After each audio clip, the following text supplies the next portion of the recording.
Allah selalu untuk menghadirkan amal soleh dalam setiap kehidupan kita sepanjang matahari masih terbit menyinari kita dalam kebaikan. Itu dulu poinnya. Sudah? 2, berupayalah belajar dari musibah hidup untuk memperbaiki kekurangan-kekurangan hidup yang sebelumnya pernah dilakukan. 3, awas, ini belum selesai kesimpulannya. Tidak ada manusia yang sempurna. Pasti sepanjang kita bukan nabi dan rasul pernah berbuat salah, itu pasti.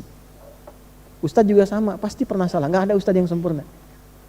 Makanya sering saya katakan, kalau belajar dari ustadz manapun, sepanjang itu baik, ambil kebaikannya. Kalau tak sepakat, sudah ditinggalkan saja. Yang tak sepakatnya tidak harus menghukumi orangnya.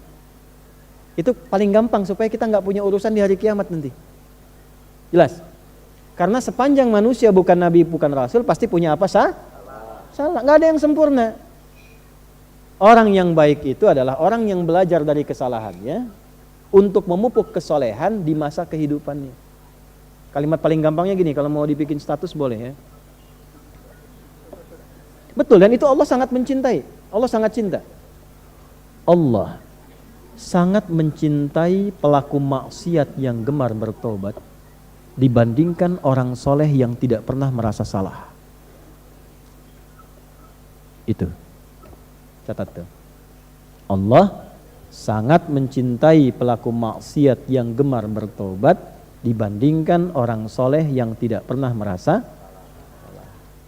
Pak, Bu, mohon maaf, gak ada yang sempurna, semua punya masa lalu. Makanya kenapa harokatnya fathah, supaya dibuka masa lalu itu, membuka masa depan yang lebih baik. Nah, kadang-kadang untuk menyadarkan kita, dikasih musibah supaya kita sadar yang gak baik itu perbaiki. Kalau sudah dengan adanya musibah kita berubah, pertahankan itu. Nah, itu Allah sangat cinta. Jadi kalau kita mendekat dengan keadaan pelan pun, Allah menyambut dengan keadaan yang cepat. Dan jangan pernah menyimpulkan kehilangan kasih sayang Allah. Betapapun berapa dosa yang pernah kita kerjakan. Sampai turun surat tuh. Surat 39 ayat 53. Qul ya ibadiyalladzina asrafu ala anfusihim la taqnatu mir rahmatillah. Muhammad, katakan, sampaikan, viralkan pada hamba-hambaku yang sudah berlumur maksiat. Jangan menyimpulkan gak akan pernah mendapat kasih Allah. Innallaha yaghfiru dzunuba jami'a. Semua dosa yang pernah Anda kerjakan, saya kerjakan, kita kerjakan. Kalau mau kembali, Allah ampuni semua dosa-dosa itu. Jadi ketika Anda baca ini, idza syamsu kuwirat, ingat dosa. Salah sama ibu, sama bapak, belum minta maaf, sudah meninggal orang tua. Salah asuh anak, sehingga anak berkata yang kasar. Bukan orang lain yang salah, orang tua. Salah asuh. Jangan nyalain guru. Guru gak salah. Antum tuh harus tanggung jawab. Saya, kita selaku ayah dan ibu mendidik anak. Cuman karena gak sempat sepenuhnya waktu, kita titipin guru-guru mendidik.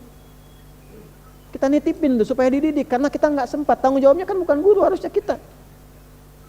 Jadi kalau ada anak salah, jangan salahkan anak dulu. Kita dulu. Lihat dulu tuh.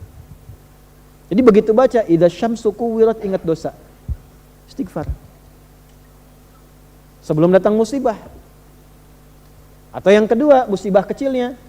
Ya, musibah kecil dari ajal itu tiba kematian. Musibah besarnya kiamat. Kalau sudah kiamat gak bisa dirawat. Mumpung masih hidup, ralat itu. Diedit, kata-kata edit. Edit lagi dengan taubat. Perbuatan diedit supaya lebih baik. Mumpung masih hidup. Nah, ini kita panjang ngaji ini, sampai 2 jam lebih kita ngaji sampai dengan saat ini. Kesimpulan ini mesti dapat. Kalau sudah dapat seperti itu, iman makin menguat. Ada puncak harapan kepada Allah. Begitu istighfar sudah muncul, dosa diperbaiki, tanda dosa itu dihapuskan oleh Allah, diterima taubatnya, berubah perilakunya menjadi baik. Salah satu tanda. Makanya ketika ada kalimat taba wa amila sholiha, seringkali disampaikan begitu dalam Quran. Taba wa amila sholiha. Begitu taubat, berubah perilakunya jadi baik.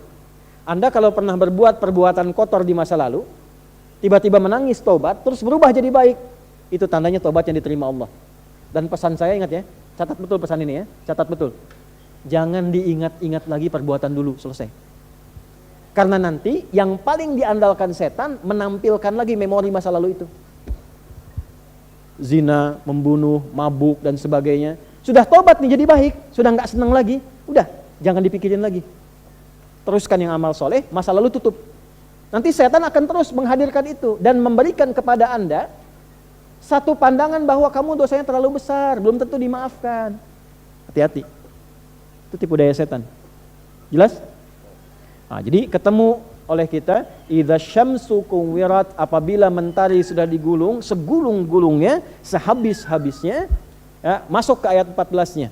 Alimat nafsum ma ahdarat, barulah manusia sadar selama ini sudah mengerjakan apa, sudah melakukan apa. Bawa situasi kecilnya tiap kali lihat matahari, syukuri nikmat kepada Allah. Terima kasih ya Allah. Taubat kita kepada Allah akan dosa-dosa, perbaiki diri kita sampai menghadirkan amalan yang kita pede kita bawa pulang untuk meninggal. Jadi kalaupun meninggal siap.